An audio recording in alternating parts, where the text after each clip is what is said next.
Hey guys, welcome back to another video. As some of you guys may know, the first boss fight I posted to my YouTube channel was Poseidon. But the truth is that technically wasn't my first ever boss fight.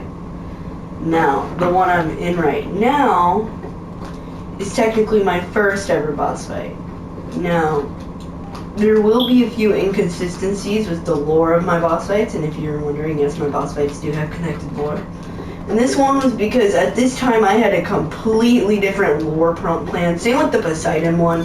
Poseidon was also not very connected to the lore, but everything else after that definitely was. But I just thought I'd show you this boss fight just to show you how far I've came. Now, there's no easy way to not die in this boss fight. I try and make my boss fights at least a little balanced to where you only die once, maybe, if not at all. This one, I did balance it out a little bit later on in the future, so it is a little bit more balanced than it was first, but it is still definitely not fair, so I'll probably die at least 10 times. But let's open up the chest. I'll show you guys all the lore, and I'll try and explain to you at the end what the lore was for these set of boss fights I was making a while ago before giving up. Well, not giving up, but I guess it was kind of giving up because I did kind of stop for specific reasons, but it is still just kind of some cool lore that my entire series would have been based on if I didn't decide to go in a different direction. The Headless Knight has lived here for thousands of years, and then how you summon it. Could have definitely added more lore than just lived here for thousands of years, but to summon, this was back when I would show you how to summon it before now I just kind of give you the stuff, but you throw an Ender Star and an Eye of Ender, or another star, I don't know why I called it an Ender Star. Very loud noises. I forgot to get food, hold on. Give me my food. So he says, float little one, turn back now or face my wrath. Well, he's called the Headless Knight for a reason. He does like to fight his own guys a lot, which is kind of funny, I think. Oh boy. There's a lot of things going on. One cool thing he does is if he's close to you, he'll use a sword, but as soon as he's far enough away from you, he'll actually, let me try and run if I can, he'll actually start using a bow, and he'll shoot you with a bow instead.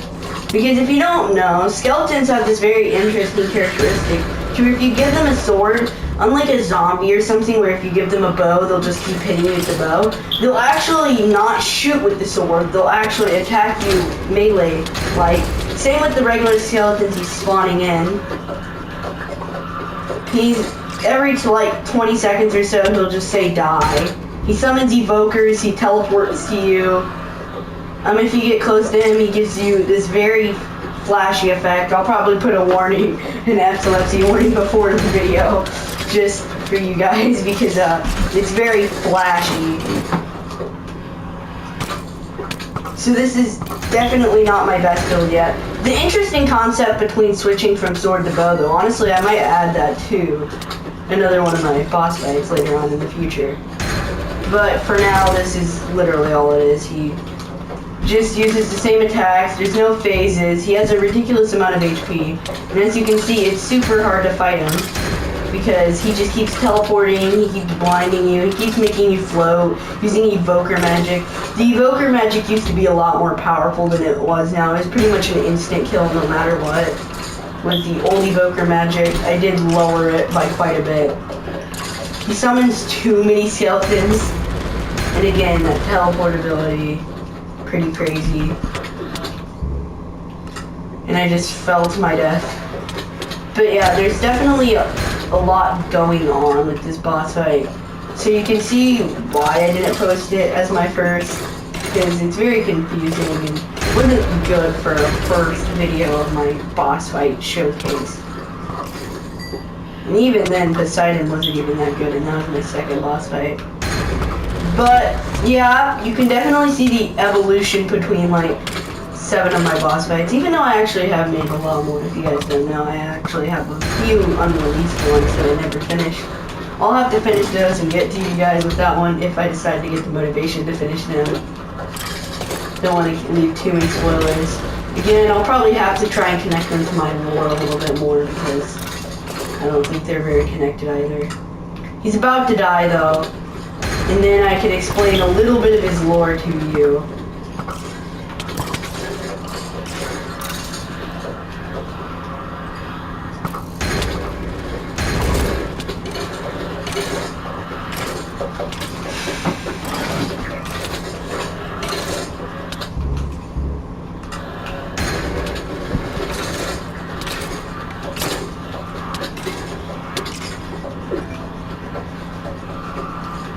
He's so close to dying, please. Just let me kill you. I do not even want to count how many deaths that was. Hey, let me at least finish him off. So, the reason why it gave me a sword that's ridiculously overpowered called the Sword of Knights is, well, obviously because at this time I made my guys drop loot. I'm pretty sure my Valor boss fight, I actually do think he dropped some armor, because a little bit here and there, but the reason why it dropped the sword was because my original boss fight idea for at least for the Headless Knight and the Poseidon one, why the Poseidon one dropped you an overpowered trident, is you were gonna get all this overpowered gear from defeating about like 6 bosses. One would obviously, this one dropped the sword. Poseidon dropped the trident. I was gonna have another boss fight drop the bow, another one that dropped the armor, and so you can obviously see here, you would just get a bunch of overpowered gear, and then I was gonna post one last video where it'd be this like overpowered boss fight that was ridiculously strong. And basically you would use all the gear you collected from the old boss fights to finally defeat him. And then restore it back to peace. I don't even know why. I didn't even know the goals very much. These cages were up here for like villagers to be in. I was planning to have this like sacrifice attack or something, but obviously didn't get in there. Just a random well, I don't even know why that was there. It's in this random cave. But that's really all there is to it.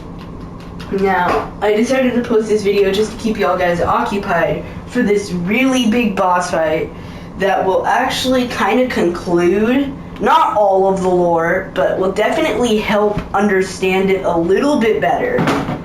And so, I can't wait to show you guys that later on, but for now, this is just a kind of little cool, just to show how far I've came in my boss fights video. So definitely very overpowered. Definitely do not recommend playing. Yeah, if you join my Discord though and add me on PlayStation, I could definitely show you some of my boss. I could definitely let you play some of my boss fights, because I actually probably never explained that in a video before. I'm willing to let you guys play my boss fights. Obviously, I don't have world downloads to show you because these are on PlayStation. But as long as you have a PlayStation or a Microsoft account, works too. I can technically show you the worlds and let you play through them. Obviously, without letting you just go look at the commands or destroy them. You'd be in adventure mode with no commands and stuff. But since I clearly didn't make that clear throughout most of my videos, just letting you guys know. Anyway, I hope you guys enjoyed this video, and bye.